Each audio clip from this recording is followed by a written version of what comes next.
Hello again. Well, here's another viewer's comments in regard to MVI 1830. David agrees that Vladimir Putin knows. And this viewer wrote, I definitely think that Putin knows so much more, even the fact that Michelle is Michael. Putin is not a stupid man by any means. He knows all the lies that Obama has told. I also believe that he knows his real name is actually Barry Soetoro.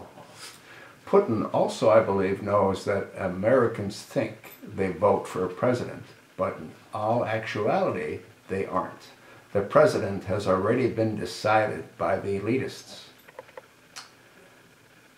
They fool people into believing they actually vote.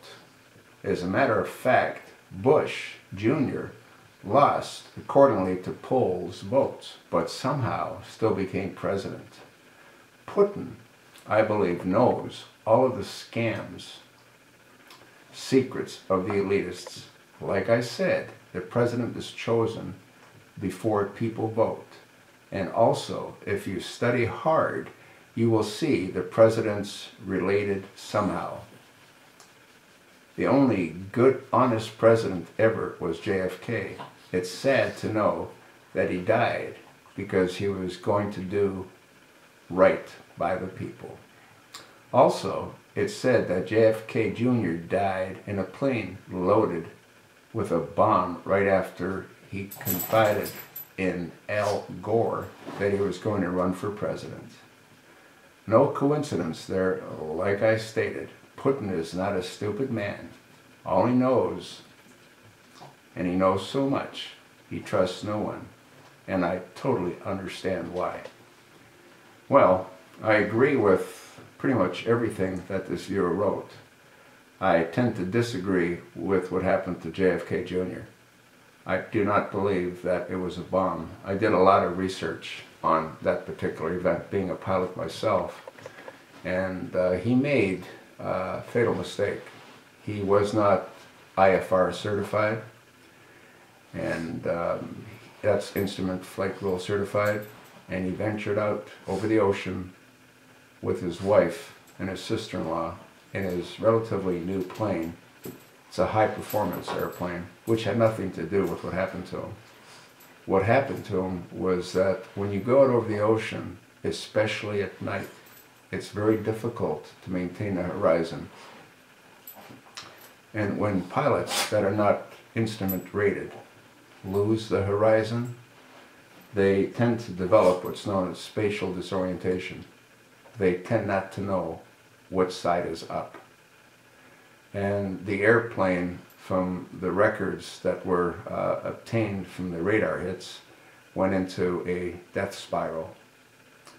And the sad part is, and I've done videos on this as well, the sad part is, I believe that if the pilot in command would have let go of the controls when it first started to experience the difficulties he was experiencing, the plane would have corrected itself.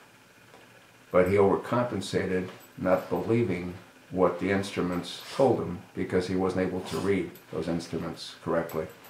And the airplane actually broke apart in flight. Airplanes have a, which would be similar to a speedometer. It's an airspeed indicator, and they have different bands on them.